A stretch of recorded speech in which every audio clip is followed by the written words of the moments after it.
ዓለም ከማብቃቷ በፊት ጄክ የዓለማችን ታላቁ ቅርስ አዳኝ በመባል ይታወቅ ነበር። የዕቃው ዕድሜም ሆነ ቦታው ምንም ይሁን ምን ፈልጎ ያገኘዋል። ቅርሶቹንም ለመፈለግ የሚመርጠውም ቦታ በውሃ ውስጥ ነበር። እናም የራሱ አለቃ መሆንም ያስደስተዋል። እንደ አለመታደል ሆኖ አስፈሪ የፀሐይ ነበልባል ፕላኔቷን መታት። እናም ዓለም ወደ ትርምስ ውስጥ ገባች። ሁሉም የኤሌክትሮኒክስ መሳሪያዎች ወደሙ፣ እንዲሁም መንግስትም ጠፋ። እናም የጦር አበጋዞች ዓለምን መቆጣጠር ጀመሩ። ብዙም ሳይቆይ ከተሞች መራብ ጀመሩ። ገንዘብም ከንቱ ሆነ። በሽታም ተሰራጨ። እናም መድኃኒት ወይም ነዳጅ ማግኘት የማይቻል ሆነ። ምድር በፀሐይ ነበልባል ከተመታች ከ6 ዓመት በኋላ ጄክ አሁን በእንግሊዝ ውስጥ ውድ ሀብት አዳኝ ሆኖ እየሰራ ይገኛል። እናም ወደ አሮጌ ሰፈር በመሄድ አካባቢውን ለተወሰነ ጊዜ ከተመለከተ በኋላ ወደ አንድ ሆቴል ገብቶ በማስተካከል ደረጃውን ወደ ፔንትሃውስነት ቀየረው። በክፍሉ ውስጥም ሚስጥራዊ በር እስኪያገኝ ድረስ እየበረበረ እያለ በአንድ ትልቅ የመጽሐፍ መደርደሪያ ተሸፍኖ አገኘ። ከዚያም ወዲያውኑ በትናንሽ ፈንጂዎች የብረት በሩን በመክፈት እና ትንሽዬ የብርሃን ባትሪ በማብራት በይለፍ ቃሉ የተቆለፈ ካዝናና በቁልፎቹ ላይ ያሉትን የጣት አሻራዎችን ተመለከተ። እናም ትክክለኛውን ቃል እስኪያገኝም ድረስ ፊደሎቹን በማስታወሻ ደብተር ላይ በማጣመር ተሳክቶለት ካዝናውን ከፈተ። በኋላም የቆዩ መዝገቦችን አግኝቶ ከይለፍ ቃሉ ጋር የሚዛመዱ ሙዚቃዎችን በማጫወት ሁለተኛውን የተደበቀ ካዝና መክፈት ቻለ። እናም በመጨረሻ ጄክ በጣም ውድ የሆነ ቫዮሊን አገኘ። በዚያው ቅጽበትም የፖሊስ ዩኒፎርም የለበሱ ዘራፊዎች ወደ ክፍሉ ገብተው ቫዮሊኑን ጠየቁት። ጄክ ግን አሳልፎ ለመስጠት ፈቃደኛ ባለመሆን በመሳሪያ አስፈራራቸው። ዘራፊዎቹም ሊያስገድዱት ሲሞክሩ ጄክ ተኩስ ከፍቶ አንድ በአንድ መግደል ጀመረ። ጥይቱም ሲያልቅበት በመደባደብ ዘረራቸው። በመጨረሻም ከመሪያቸው ጋር ፊት ለፊት ተገናኙ። ከዛም ጄክ በማሾፍ የመሃል ጣቱን አወጣበት። እናም በዚህ የተናደደው መሪ ጣቱን ሊቆርጥለት ባነሳው መሳሪያ ፈንጂ ስለነበር በእጁ ላይ እንዳለ ፈነዳ። ከአፍታ በኋላ ጄክ በአደገኛ ጠባቂዎች የተሞላ አንድ ፋብሪካ ወደሚመስል ትልቅ መኖሪያ ቤት ገብቶ ይዞት የመጣውን ቫዮሊን ለጦር አበጋዟ ረዳት አስረከባት። ከዚያም ረዳቷ ንጉሥ ኦገስት ሌላ ተልእኮ እንዳዘጋጀለት ነገረችው። ጄክ ግን የጦር አበጋዙ ራሱን ንጉሥ ብሎ መጥራቱ እንግዳ ነገር ሆነበት። ከዚያም በላይ ደግሞ ተልእኮ ወደቡን መሻገር ስለሚጠይቅ ያለምንም ማመንታት ውድቅ አደረገው። ኦገስትም ጄክ ስራውን ውድቅ እንዳደረገ ሲሰማ ፈገግ በማለት ረዳቱን እምቢ ማለት የማይችለውን ስጦታ አቅርቢለት በማለት ትዕዛዝ ሰጣት። ከዚያም በኋላ ጄክ ወደብ ላይ ወዳለች አንድ አሮጌና የተበላሸች ጀልባ ወደ ሆነች ቤቱ አመራ። ወደ ውስጥም ሲገባ ጠላቶቹን ለመከላከል ራሱ ያዘጋጀው ወጥመዶችን በጥንቃቄ ያለፋቸው። ከዚያም ለታማኙ ውሻ በደስታ ምግብ ይሰጠዋል። ከዚያም በኋላ ለስራው ተልእኮ ክፍያ ሆነው የተሰጡትን ዕቃዎች መመርመር ይጀምራል። በውስጡም የሙዚቃ ሪከርድ አግኝቶ በማጫወቻው ይከፍተዋል። ከዚያም መጠጡን እየጠጣ ዘና ይላል። እንቅልፉንም ተኝቶ በህልሙ በዓለም ዙሪያ በአዲስ ጀልባ እየተጓዘ ያያል። ነግቶ ጠዋት ላይ ጄክ ጩኸት ሰምቶ ከእንቅልፉ ነቃ። ወደ ውጭም ሲወጣ አንድ በወጥመድ የተያዘ ወታደር አገኘ።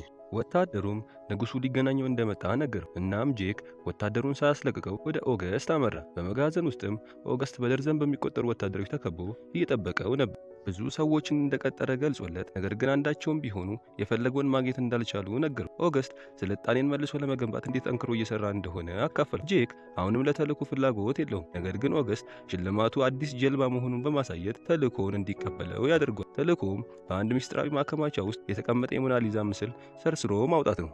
ፓሪስ ጥቃት ከተደረሰባት የመጀመሪያዎቹ ከተሞች አንዷ ስለነበረች መንግስት ሁሉንም ብሔራዊ ሀብቶች ለቆ ወጥቷል። ኦገስት ለጄክ ከተሳካለት የሚፈልገውን ሁሉ እንደሚያደርግለት ቃል ገባለት። በመጨረሻም ጄክ ስራውን ተቀበለ። በመጀመሪያም ውሻውን ለመሰናበት ሄደ። ከዛም የኦገስት ረዳትን ውሻውን ካልተመለሰ እንድትንከባከበው አደራ ሰጣት። በኋላም ጄክ ወደ አውሮፕላኑ ማረፊያ አመራ። እንደደረሰም መጨነቅ ጀመረ፣ ምክንያቱም አውሮፕላኑ ላይ የጥይት ቀዳዳዎች በብዛት ይታያሉ። በመቀጠልም ኦገስት ካርታ ያሳየውና ምን አይነት መንገዶችን መርጦ መሄድ እንዳለበት ይነግረዋል። ይህም አማጺዎቹን የት ማስወገድ እንዳለበት ያሳውቀዋል። በመሃል ከተማ ውስጥ ከኦገስት ሰዎች አንዱ ጄክን በቀሪው መንገድ ላይ ሊረዳው እንደሚገናኘው ይነግረዋል። አንዴ ሞናሊዛ ከተገኘች በኋላ በ3 ሰዓት ውስጥ አካባቢ መልቀቅ እንዳለበት አስጠነቀቀው። በመጨረሻ ምሽት ላይ ጄክ አውሮፕላኑ ውስጥ ገባ። ወጣቱ አብራሪም ሁሉም ነገር በትክክል እየሰራ እንደሆነ እርግጠኛ ነው። ነገር ግን በበረራ መሃል ጄክ አብራሪውን እየተቸገረ መሆኑን ስላየ መጨነቅ ጀመረ። አብራሪውም በግማሽ መንገድ ላይ ነዳጁ እንደሚያልቅ ስላስተዋለ ፓራሹቶቻቸውን ማዘጋጀት እንዳለባቸው ነገረው። ጄክ ከዚህ በፊት ፓራሹት ተጠቅሞ ስለማያው ጠቃሚ ምክሮችን ይጠይቀዋል። ነገር ግን አብራሪው ምንም ጠቃሚ ነገር ሊነግረው አልቻለም። በመሃልም ጄክ እንቅልፍ ወስዶት በድጋሚ በህልሙ ከአንዲት ሴት ጋር በመርከብ ላይ እየተጓዘ አየ። አውሮፕላኑ ሲንቀጠቀጥም በድንገት ከእንቅልፉ ነቃ። እናም ጥቃት እየደረሰባቸው መሆኑን አወቀ። አብራሪውም ሁሉንም ጥይቶች እንዳይመታቸው የተቻለውን ሁሉ አደረገ። ነገር ግን ከመመታታቸው በፊት መውረድ እንዳለባቸው አሳወቀው። አንዴ አስተማማኝ ቦታ ካገኙ በኋላ ጄክ ዘሎ ወጥቶ ፓራሹቱን ለቀቀው። ለተወሰነ ጊዜ ከተንሳፈፈ በኋላ በአደገኛ ሁኔታ ተንከባሎ አረፈ። ከዚያም በኋላ ጄክ በአካባቢው ላይ እየተንቀሳቀሰ እያለ የተለያዩ እሳቶችንና በመቃወማቸው ሰው ሲገደሉ ማየት ቻለ። በድንገት አንድ ታንክ ከህንፃ ውስጥ በመውጣት መድፉን ወደ ጄክ አነጣጠረ። ነገር ግን ከመተኮሱ በፊት ታንኩ በሚሳኤል ተመታ። ከዚያም ብዙ አማጺዎች ከተደበቁበት ወጥተው በውስጥ ያሉትን ወታደሮች ለመግደል ወደ ታንኩ ውስጥ የእጅ ቦምብ ወርውረው አፈነዱባቸው። አማጺዎቹም ከሄዱ በኋላ ጄክ በመጨረሻ መንገዱን ቀጠለ። በአሚያን ከተማ ወታደሮች በጨካኙ የጦር አበጋዝ ቮልኮቭ መሪነት ጎዳናውን አሸበሩት። ቮልኮቭ ቼዝ መጫወት ይወዳል፣ ምክንያቱም የጦርነት ስልቶችን ስለሚያስተምረው ነው። እናም ሲቪሎችንም ከእሱ ጋር እንዲጫወቱ ያስገድዳቸው። አንድ የቅርብ ጊዜ ተቃዋሚም እንዴት መጫወት እንዳለበት ባለማወቁ ቮልኮቭ ያለ ምንም ርኅራኄ ይተኩስበታል። የቮልኮቭ ቀኝ እጅም የሆነው ጎርኒች አንድ ሰርጎ ገብ ከአውሮፕላን ዘሎ እንደታየ አሳወቁ። ስለዚህም ቮልኮቭ እሱን ለማግኘት ሰዎችን ላክ። ጠዋት ላይ ጄክ ወደ ሴንት ኩዌንቲን ደረሰ። እዚህም ሁሉም ሰው በድህነትና በቮልኮቭ ፍርሃት ውስጥ ይኖራሉ። ጄክም የመኪናውን የኋላ ክፍል በመፈተሽ ራሱን ለመደበቅ አንዳንድ ያረጁ ልብሶችን ወሰደ። በዋናው አደባባይ ላይም ወታደሮች ጥብቅ የሰዓት እላፊና ተጨማሪ ሕጎችን ለሁሉም ሰው ያሳስቧቸዋል። ሕጎቹን የሚጥስ ማንኛውም ሰው ከባድ ቅጣት እንደሚቀጣ ሁለት አማጽያንን ተኩሶ በመምታት ያረጋግጡላቸዋል። ጄክም አካባቢውን ለመልቀቅ ሲሞክር ቦርሳውን እንዲጥል በሚጠይቁ ወታደሮች ተከቦ ራሱን አገኘው። ከዚያም የያዘውን ቦርሳ ላያቸው ላይ በመጣል አዘናግቶ ቡድኑን በፍጥነት መዋጋት ጀመረ። የወታደሩንም እጅ በመኪና በር ከቀረጠፈ በኋላ ሌላኛውን ሰው ጭንቅላቱን ከስፖኪዮ ጋር በማጋጨት ጣሉ። አንዱ ወታደርም በቢላ ላጠቃው ቢሞክርም ይህ ግን ተከላክሎት በራሱ መሳሪያ ወጋው። በመጨረሻም በጥቂት ሰከንዶች ውስጥ ሁሉንም ወታደሮች ጥሏቸው ለመሄድ ሲዘጋጅ ሌላ ወታደር ከተደበቀበት ወጥቶ ጄክ ላይ ሊተኩስበት ሲል ድንገት ድሪያ የምትባል የነጻነት ታጋይ በሆነች አንዲት እንስት ጉሮሮውን ቆርጣ ትጥልለታለች። ድሪያም የጄክን ሁሉንም እንቅስቃሴ ስትከታተለው ነበር። ነገር ግን ነገሮች የበለጠ አደገኛ ቢሆኑ ራሱን መከላከል ይችል እንደሆነ ለማየት ስለፈለገች አልረዳችው። ከዛም ሁለቱ ሰዎች በህዝብ ውስጥ ተደብቀው ለመቆየት እየሞከሩ በከተማ ውስጥ በፍጥነት ተንቀሳቀሱ። ይሁን እንጂ አንዱ ጄኔራል ግን ያስተውላቸዋል። ጄክ እና ድሪያ ወደ ቤተ ክርስቲያን ገብተው በቅርቡ በተገደሉት አማጽያን ያስቀምጡት ጠቃሚ ካርታ ካለ አባ ሳምሶንን ጠየቁ። ሳምሶን ሁለቱን ወደ ጋራዥ ወስዶ ሲሰራበት የነበረውን የጭነት መኪናና ካርታ አሳያቸው። በካርታውም ላይ የሚቀጥለውን መዳረሻ ይጠቁማል። እናም ጥግ ላይ የሚስጥር ኮዱን ያስተውላል። ሳምሶን መኪናውን ሲያዘጋጅ ድሪያ ደግሞ የጄክን ቁስል ታክመዋል። በዚያም ጊዜ ጄኔራሉና ሰራዊት ቤተክርስቲያኑን ከበው ሁሉም ሰው እንዲወጣ ጠየቁ። ድሪያ እና ጄክ ወደ መኪናው በፍጥነት ሲሄዱ ሳምሶን ጄኔራሉን ትኩረት ለማሳት ወደ ውጭ ሲወጣ ወታደሮቹ ብቻዬን ነኝ ቢልም አያምኑትም። እናም ያለ ሰው ካለ ለመፈለግ ወደ ቤተክርስቲያኑ ገቡ። ሳምሶን ሽጉጡን አውጥቶ የተወሰኑ ጄኔራሎችን ቢመታቸው በስተመጨረሻ በሰራዊቱ ጥይት ተደበደበ። በውስጡ ወታደሮቹ ጋራዡን አግኝተው በጭነት መኪና ውስጥ በጄክ ትኩረታቸው ሲከፋፈል ድሪያ ከኋላቸው በመምጣት ሁሉንም በፍጥነት መዋጋት ጀመረች። እነሱ በመሳሪያ ቢሆኑም እሷ ግን በእጇ በመዋጋት ጨረሰቻቸው። በውጭ ያሉ ወታደሮች አሁንም በሳምሶን ላይ እየተኮሱ በመሆኑ ከውስጥ የሚፈጠረውን መስማት አልቻሉም። ነገር ግን ጄክ የጭነት መኪናውን ሲያስነሳ በድንገት ሬዲዮኑ ከፍ ያለ ድምፅ በማውጣቱ ሊሰሙት ቻሉ። እናም በቤተ ክርስቲያኑ በመድፍ መቱት።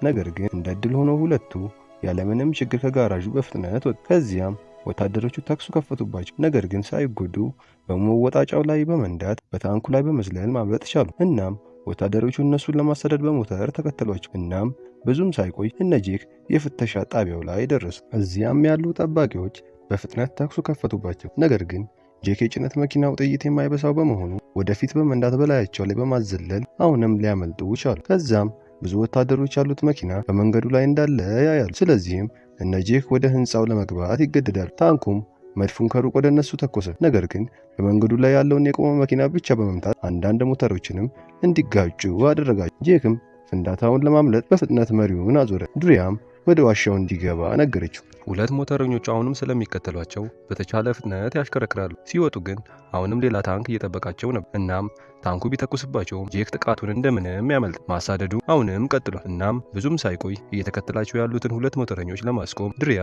የእጅ ቦምብ ጣለችባቸው። ይሁን እንጂ አሁንም ከኋላቸው ሌላ መኪና አለ። ታንኩ እንደገና ተኩስ ከፈተባቸው። እናም ጄክ የጭነቱን መኪና እንዲዘል በማድረግ ጥይቱ የራሳቸውን መኪና እንዲመታ አደረገው። መኪናው ወደ አንድ ተቋም ሲገባ ወታደሮች ያሉትን አዲስ መኪና አዩ። ከዚያም ታንኩ ለሌላ ምት ይዘጋጃል። እናም ጄክ ከመንገዱ ለመውጣት በፍጥነት ይነዳል። እናም አሁንም በምትኩ ጠላቶቹ ተመተው ይወድቃሉ።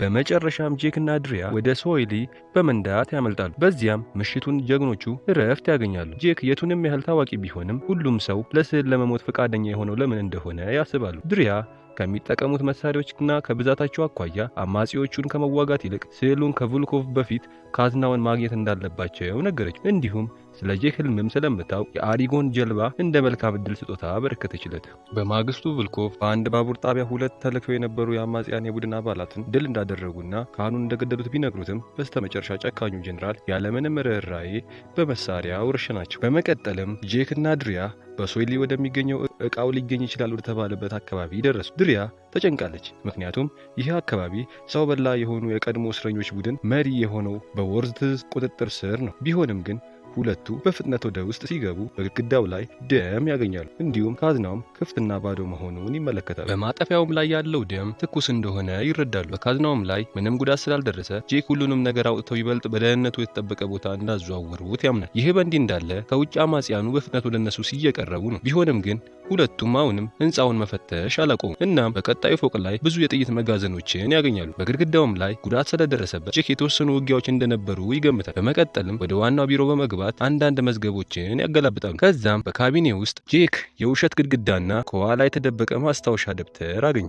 ድሪያ ፈረንሳይኛ ቋንቋ ስለምትችል ማስታወሻዎቹን ተረጎመች። እናም የሚያስፈልጋቸውን ኮዶችም አገኙ። ነገር ግን ጄክ ተጠራጣሪ ስለነበር ሀብቱን የሚጠብቁ ሰዎች ማንም ሰው እንዲያገኘው ቦታውን በቀላሉ አይተውም ብሎ አሰበ። ጄክ በካርታው ላይ ያለውን ሚስጥር በመጠቀም ትክክለኛውን ቦታ ለማግኘት ኮዶቹን ለመፍታት ሞከረ። በዚያም ጊዜ አማጽያኑ ወደ ውስጥ ገቡ። ድሪያ መሄድ ትፈልጋል። ነገር ግን ጄክ በመጨረሻም ሲሞስ የሚለውን ስም እስኪያገኝ ድረስ መፈለጉን ቀጠለ። ከዛም ሲሞስ በካርታው ላይ ምሽግ እንደሚገኝ ቦታውን ባገኙበት ቅጽበት አማጺዎቹ ወደ እነሱ ደረጃውን እየተጣደፉ ወጡ። ስለዚህም ሁለቱ በመስኮት በመዝለል ያመልጣሉ። ጄክ የበሩ እጀታ ላይ ቦምብ አጥምዶ ስለነበር አማጺያኖቹ በሩን በሚከፍቱበት ሰዓት በላያቸው ላይ ይፈነዳል። ወደ ጭነት መኪናውም ስንመለስ ድሪያ አማጺያኑ ጋር በመደወል በሲንስሮፍ እንዲገናኙ መልእክት አስቀመጠችላቸው። ከአፍታ በኋላ እነ ቮልኮቭ ባቡሩ ወደ ሶሊ ደረሰ። ከዛም በቦታው በጭነት መኪና የተተወ የጎማ ምልክት ተመለከተ። ጎርኒች ማስታወሻ ደብተሩን ከመገጣጠሚያዎቹ ጋር አገናኘ። እናም ቮልኮቭ አልተሸነፈም። እናም የድሪያን የጣት አሻራዎች በካርታው ላይ ለማስተያየት የአልትራቫዮሌት መብራት ተጠቀመ። በመጨረሻም እውነቱ ላይ በመድረሱ ወደ ሲምሾፍ ለመሄድ በመወሰን የተረፉትን የራሱን አማጺያን በንዴት ረሽናቸው። በሌላ በኩል ጀግኖቹ ሲምሶፍ ደረሱ። እናም ድሪያ በሩን ለመክፈት ሰንሰለቱን በመቁረጥ ወደ ውስጥ አስገባቸው። ወደ ዋናው ህንጻም ሲደርሱ ጄክ ምንም አይነት ደህንነቶች ስለሌሉ መጠራጠር ይጀምራል። እንዲሁም ከውስጥም አንዳንድ ማሽኖች አሁንም በስራ ላይ ናቸው። በዚህ ምክንያት ጄክ የፀሐይ ፓኔሎች እዚህ እንደሚገኙ ይገምታል። ድሪያ የህንጻውን ካርታ ተመለከተ። እናም ማሽኖቹ የሚያሰሙት ድምፅ ለቮልኮቭ የአየር ማጣሪያ ስርዓት መሆኑን ተገነዘበች። ጄክም ካርታውን በመፈተሽ በመሃል ላይ ፋኑ ቢኖርም በአየር ማስተላለፊያ ቱቦ ውስጥ ባለው መተላለፊያ ለማለፍ እቅድ ያወጣል። ጄክ ወደፊት ሲሄድ ድሪያም ደግሞ ፋኑን ለማጥፋት የፀሐይ ፓኔሎችን ለመፈለግ ትሄዳል። በላይኛው ፎቅ ላይ ጄክ የተወሰኑ ገመድ አግኝቶ ከቫልቭ ጋር በማሰር ከዚያም ከገመዱ ጋር የሚያገናኘውን ማሰሪያ በወገቡ ላይ ይቋጥራል። ከዛም ወደ መተላለፊያ ውስጥ ይገባል። ከላዩም የሚሽከረከረው ፋን ይታያል። ስለዚህም ጥንቃቄ ማድረግ አለበት። በሚያሳዝን ሁኔታ ግን በገመዱ ላይ የነበረው ፍሪክሽን ቀስ በቀስ እንዲበጠስ አደረገው። በተመሳሳይ ጊዜ ድሪያም በፀሐይ ፓናሎቹ አካባቢ ደርሳ ተኩስ ከፈተች። ነገር ግን የመጀመሪያዎቹ ጥይቶች ባረቁባት። ደስ የሚለው ግን ሁለተኛው ጥይት ተፈላጊ ቦታ ላይ አረፈ። በተመሳሳይ ጄክም በአስቸጋሪ ሁኔታ ወደ ታችኛው ክፍል ወደቀ። ከዛም ጄክ የአየር ማስተላለፊያውን ቱቦን ለመፈተሽ በረጅሙ ትንፋሽ ወስዶ ወደ ውስጥ ዘልቆ ገባ። ከዛም በመዋኘት ወደ አንድ መውጫ ላይ ደረሰ። ነገር ግን ተቆልፎ ስለነበር ጄክ በተስፋ መቁረጥ ውስጥ መግፋት ጀመረ። እናም በመጨረሻ መክፈት ቻለ። ከዛም ወደ ካዝናው ክፍል ገብቶ ድሪያ እንድትገባ ከውስጥ በሩን ከፍቶ አስገባ። በቦታውም ዋናውም የሞናሊዛ ምስል ሳይሆን ሞናሊዛ በላዩ ላይ የተሳለበት የኒውክሌር ቦምብ ሆኖ አገኙ። እናም ጄክ በጣም ደነገጠ። ድሪያ ግን አስቀድማ ታውቅ ነበር። ኦገስት ለጄክ ያልነገረው ምክንያት ጄክ ቢያቅ እሺ እንደማይለው ስለሚያውቅ ነው። ድሪያ ዩኤስኤ ጃፓንን በቦምብ ስትደበድብ ለሞስኮ ተጨማሪ ቦምብ እንዳስቀመጠች ገለጸችለት። ኦገስት ቦምቡን መጠቀም እንደማይፈልግ ለጄክ አረጋገጠችለት። እሱ እንደ ቮልኮቭ ካሉ የጦር አበጋዞች ማራቅ ብቻ እንደሚፈልግ ነገረችው። ጄክ ከጦር አበጋዞች መካከል አንዳቸውንም አያምናቸውም፣ ኦገስትንም እንኳን እና መዋጋት ምንም ፋይዳ እንደሌለው ያምናል። ምክንያቱም የጦር አበጋዞች ብቻ ናቸው የሚያሸንፉት። ጄክ በጭነት መኪና ከቦታው ሲሄድ አማጺዎቹ ድሪያን ለመርዳት ወደ ቦታው ደረሱ። ከሰከንዶች በኋላ ባቡሩ ወደ ሲምሾፍ ደረሰ እና ወታደሮቹ ተኩስ ከፈቱ።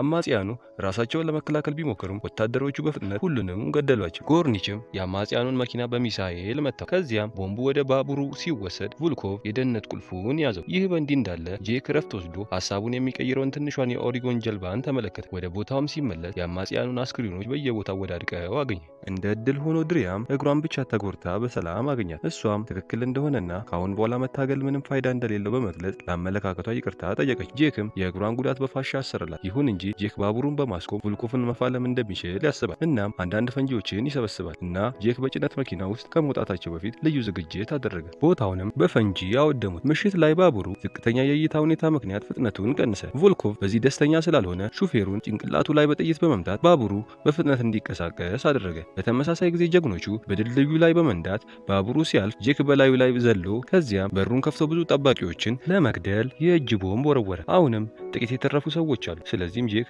እጅ በእጅ ተያይዞ ሊዋጋቸው በፍጥነት ገባ። ሽጉጡንም በመቀማት ተኩስ ከፈተባቸው። ብዙም ሳይቆይ ጎርኒች ትግሉን ተቀላቀለ። እናም ጄክ ከተራ ዘራፊዎች የበለጠ ጠንካራ ስለሆነ የበለጠ ጥረት ማድረግ አለበት። ጎርኒክ ጄክን ከመኪና አውጥቶ በአደገኛ ሁኔታ ወደ ኒውክለር ቦምቡ ገፈተረው። ጄክም በሽሽቱ ላይ መታው። ቮልኮቭ ተኩስ ለመክፈት ሲዘጋጅ በፍጥነት በድጋሚ መታገሉን ይቀጥላል። ከዛም ጄክ ጎርኒችን እንደ ጋሻ ተጠቅሞ ከቮልኮቭ ጥይት መትረፍ ቻለ። ከዚያም ቮልኮቭ ለመፋለም ወደ ውስጥ በፍጥነት ገባ። እናም ሁለቱ በክፍሉ ውስጥ ክፉኛ ተደባደቡ። በመጨረሻም ጄክ ቮልኮቭን ጠረጴዛው ላይ ገፋው። እናም የደህንነት ቁልፉንም ከመውሰዱ በፊት እጁን በኮምፓስ ወጋው። ይህ በእንዲህ እንዳለ ድሪያ ወደፊት በፍጥነት እየነዳች ፈንጂዎችን ወደምታዘጋጅበት ድልድይ ደረሰች። ባቡሩ ድልድዩን ከማቋረጡ በፊት ድልድዩን ድሪያ በቦምብ አጋየችው። ጄክም ወዲያውኑ ባቡሩን ለቆ እና ቮልኮቭ ባቡሩን ለማቆም ወደ መቆጣጠሪያው ሮጦ፣ ግን በጣም ዘግይቷል። ቮልኮቭ አሁንም ማየት የሚችለው ባቡሩ ወደ ጥልቁ ውስጥ ሲገባ በአቅራቢያው ባለው ገደል ላይ ሲንከባለልና ብዙ ጊዜ ሲፈነዳ ብቻ ነው። ድሪያ ጄክም ሞቷል ብላ ስላሰበች አለቀሰች። ነገር ግን ከኋላዋ በመምጣት አስገረማትና